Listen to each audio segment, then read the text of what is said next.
इस कहानी के लेखक हैं धीरज कुमार राम किशन सालुंके। रात का समय था। एक बस रास्ते से गुजर रही थी। बस के पैसेंजर्स नींद में थे। ड्राइवर जैसे तैसे नींद रोकते हुए बस चला रहा था, लेकिन बस की स्पीड फास्ट थी। तभी बस ड्राइवर ने देखा कि एक कार दूर रास्ते के किनारे बाईं तरफ खड़ी है और बचे हुए रास्ते से बस तेजी से नहीं गुजर सकती थी। ड्राइवर को गुस्सा आया क्योंकि उसे बस की स्पीड कम करनी पड़ी और अगले स्टॉप पर पहुंचने के लिए बस को देरी होने लगी थी। बस उस कार के पास से गुजर रही थी। ड्राइवर को लग रहा था कि वो चिल्लाकर कार ड्राइवर को गाली दे, क्योंकि उसने कार किनारे से थोड़ी दूर रास्ते पर लगाई थी। लेकिन फिर भी जोर से हॉर्न मारकर मन ही मन गाली देते हुए ड्राइवर बस आगे ले आया। ड्राइवर तेजी से बस चलाने लगा। कुछ आधे घंटे बाद बस जंगल के रास्ते तक पहुंची। तभी ड्राइवर ने देखा कि एक आदमी रास्ते के बीचों बीच से भाग रहा है। उसकी पीठ पर एक बैग थी। ड्राइवर जोर जोर से हॉर्न मारने लगा ताकि वो आदमी रास्ते के बाजू हट जाए, लेकिन हॉर्न की आवाज सुन वो रुक गया और पलटकर बस को रोकने के लिए चिल्लाते हुए दोनों हाथ उठाकर हिलाने लगा। ड्राइवर को लगा कि वो आदमी मुसीबत में होगा, इसीलिए उसने बस रोक दी। बस रोकते ही कंडक्टर ने बस का दरवाजा खोल दिया। वो आदमी हाँफते हुए बस में चढ़ गया और चिल्लाते हुए बोला, जल्दी बस भगाओ, भगाओ वरना वो आ जाएगी। बस रुकने के कारण और उस आदमी के चिल्लाने के कारण पैसेंजर्स नींद से जाग गए। ड्राइवर उस आदमी की तरफ मुड़कर देख रहा था। तभी वो आदमी फिर से चिल्लाया, अरे भगाओ वरना वो सब लोगों को मार डालेगी। ये सुन ड्राइवर के साथ साथ बस के सभी लोग घबरा गए और बस ड्राइवर ने वहां से बस भगाई।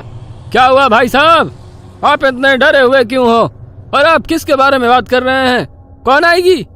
उस आदमी ने अपनी पीठ से बैग निकालकर नीचे उसके पैर के पास रखी और कंडक्टर के बगल में बैठ गया। वह पसीने से लथपथ हो गया था। उसका शर्ट फटा हुआ था और उसके शरीर पर कुछ जख्म भी थे जिसमें से खून बह रहा था।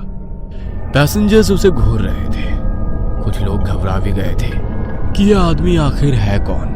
आप कौन हो भाई, और ऐसे क्यों भाग रहे हो और किससे भाग रहे हो? वैसे उस आदमी ने बताना शुरू कर दिया, मैं सत्या हूँ। मैं पीछे वाले कलहरी गांव के रेलवे स्टेशन पर चौकीदार का काम करता हूँ। मेरा कुछ 5-6 दिन पहले कलहरी रेलवे स्टेशन पर ड्यूटी लगा था।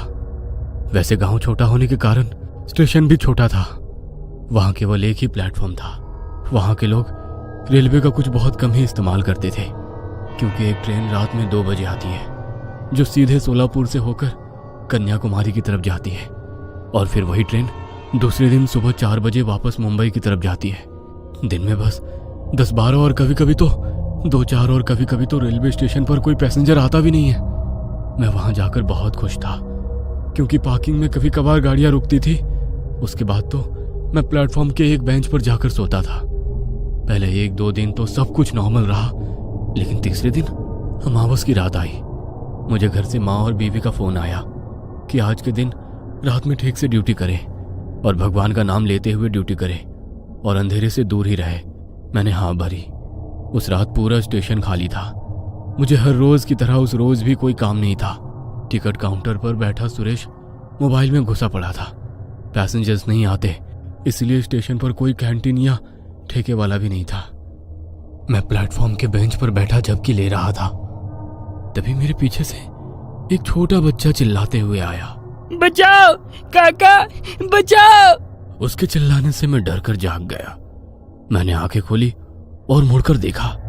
वह 8-9 साल का बच्चा मेरे पास ही आ रहा था कि तभी मुझे वो देख जोर से चिल्लाया, मुझे छोड़ दो, और वहां से टंकी की तरफ भाग गया। मुझे कुछ भी समझ में नहीं आ रहा था कि आखिर ये क्या हो रहा है। वो छोटा बच्चा कौन था और किससे बचाओ बोल रहा था, और मुझे देख वो घबराकर क्यों भागा। वो बच्चा भागकर टंकी के पीछे छिप गया। मैं चौकन्ना हो गया और अपने हाथ में लाठी उठाकर वो बच्चा जिस तरफ से आया था उस तरफ देखा, लेकिन वहां से कोई भी नहीं आया। कुछ देर उसी जगह पर ठहरा रहा। वह बच्चा उस टंकी के पीछे छुपकर जोर जोर से रो रहा था। मुझे उसकी चिंता सताने लगी, इसीलिए मैं टंकी के पास चला गया। टंकी के पीछे अंधेरे में वो छुपा हुआ था। मैंने टॉर्च चालू की और अंधेरे में टॉर्च की रोशनी में उस बच्चे को देखा और मेरे रोंगटे खड़े हो गए, क्योंकि वहां पर वो छोटा बच्चा तड़पते हुए पड़ा था। उसकी गर्दन किसी ने काट दी थी और उसका सर उसके कंधे पर गिरा पड़ा था। वो हाथ पांव हिलाते हुए तड़प रहा था।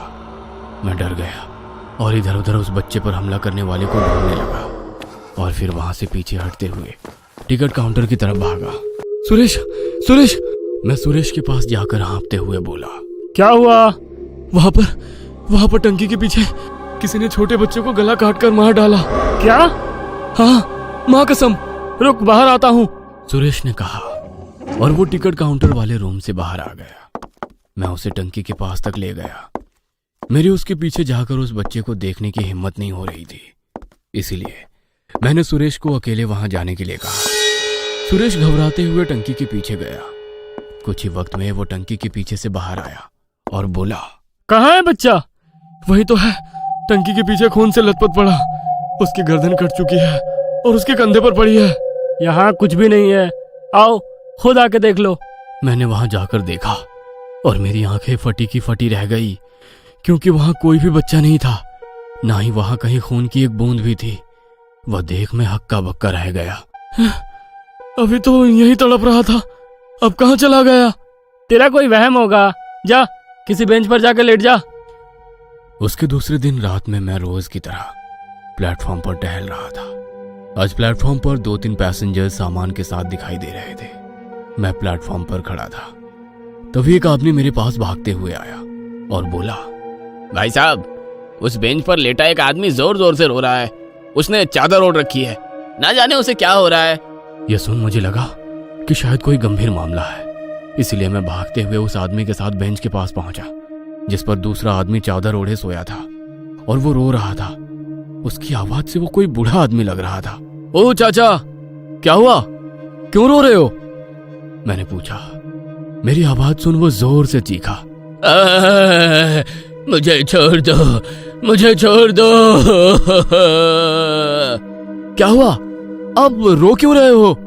मैंने पूछा, लेकिन वो केवल एक ही बात दोहरा रहा था, मुझे छोड़ दो, मुझे छोड़ दो। उसके ऐसे बर्ताव से मैं थोड़ा घबरा गया था। भाई साहब, आप चादर खींच के देखो, तभी पता चलेगा कि आखिर इसके साथ क्या हो रहा है। मेरे पास खड़े उस आदमी ने मुझसे कहा और फिर मैंने बेंच पर लेटे शख्स की ओढ़ी हुई चादर खींची और मेरी आंखें फटी की फटी रह गई। मेरे रोंगटे खड़े हो गए, क्योंकि बेंच पर एक बूढ़े आदमी का सर कटा शरीर था और बेंच पर खून फैला हुआ था। वो सर कटा शरीर कटे हुए गले से चिल्लाया। उसमें से कुछ खून की पिचकारियां उड़ी और फिर वो बेंच से उठकर उल्टे पैर दूर अंधेरे में भाग गया। ये देख मैंने अपनी पेंट में ही पेशाब कर दी। डर के मारे मेरे पसीने छूट गए। मैंने अभी अभी एक सर कटे हुए भूत को देखा था, जो उल्टे पांव अंधेरे में भाग गया था। कुछ देर आंखें फाड़ कर देखने के बाद मैं अचानक से चिल्लाया, भूत! और मैं सीधा भागते हुए सुरेश के पास पहुंचा। भूत! भूत! मैं काउंटर पर खड़ा सुरेश से कहने लगा, क्या हुआ? कहाँ है भूत? उसने मुझसे पूछा। मैंने उस बेंच की तरफ उंगली करते हुए कहा, उस तरफ वो सर कटा था, वो उल्टे पैर अंधेरे में भाग गया। बेंच पर पूरा खून फैला हुआ है। क्या? रुक, अभी बाहर आता हूँ और देखता हूँ। और वो टिकट काउंटर रूम से बाहर आया और मैं उसे बेंच के पास ले गया और एक बार फिर मैं चौंक गया, क्योंकि अभी उस बेंच पर खून नहीं था। कहाँ है खून? यही था, पता नहीं कहाँ चला गया अचानक।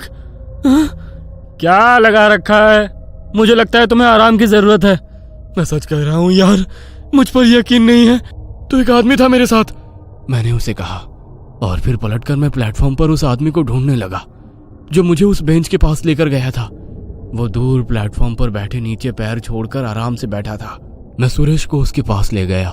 भाई साहब, आप इनको बताइए, आप जिस रोते हुए आदमी के पास मुझे ले गए थे, वो भूत था या नहीं? मैंने आपके कहने पर ही ओढ़ी हुई चादर खींची थी ना, और फिर वो सर कटा भूत अंधेरे में भाग गया था ना? मैंने उस आदमी से कहा। तब वो आदमी मेरी तरफ ही देखने लगा। अरे बताओ ना इनको, क्यों चुप हो? मैंने उस आदमी से पूछा। तभी हमारे पास एक आदमी आया और बोला, भाई साहब, ये बोल और सुन नहीं सकते। ये सुन तो मेरे होश ही उड़ गए। क्या? ये आप क्या कह रहे हैं? ये भाई साहब अभी कुछ देर पहले मेरे पास आए थे और इन्होंने खुद अपने मुंह से मुझे उस रोते हुए शख्स के बारे में बताया था। मैं उस आदमी पर चिल्लाते हुए बोला, अरे क्या पागल आदमी है, मैं इसका भाई हूँ, मैंने तो इसे कभी बोलते हुए नहीं सुना। और रही बात ये आप तक आने का, तो ये 1 घंटे से यहीं बैठा हुआ है मेरी आंखों के सामने। वो दूसरा आदमी मुझ पर चिल्लाते हुए बोला। तभी सुरेश ने मेरे कंधे पर हाथ रखा और बोला, यहाँ से चल। और फिर वो मुझे टिकट काउंटर रूम में ले गया। उसने मुझे कुर्सी पर बैठाया और पानी पिलाया। देख भाई, मुझे पता नहीं तुम्हारे साथ क्या हो रहा है, लेकिन लगता है तुम्हारी नींद पूरी नहीं हुई है। तुम अपने कमरे में जाकर सो जाओ। मैं खुद हैरान हो गया था कि वो आदमी एकदम से मुड़कर क्यों गया। वह खुद मेरे पास आया था और मुझे उस रोते हुए आदमी के पास ले गया था। उसने ही मुझे चादर खींचने के लिए कहा था और फिर मुझे सरकटा भूत दिखा था। और फिर अचानक से वो बहरा और गूंगा कैसे हो गया। मुझे कुछ भी समझ में नहीं आ रहा था कि ये मेरे साथ क्या हो रहा है। मैं वहां से उठकर मेरे रूम में सोने चला गया। दूसरे दिन सुबह मैंने यह हादसा मेरी माँ को बताया। तब मेरी माँ ने कहा कि शायद वो रेलवे स्टेशन भूतिया हो और वहां कुछ आत्माएं भटकती हो। वो मेरी चिंता करने लगी और जॉब छोड़ने के लिए कहने लगी, लेकिन बड़ी मुश्किल से मुझे वो जॉब मिली थी। मैं उसे छोड़ नहीं सकता था।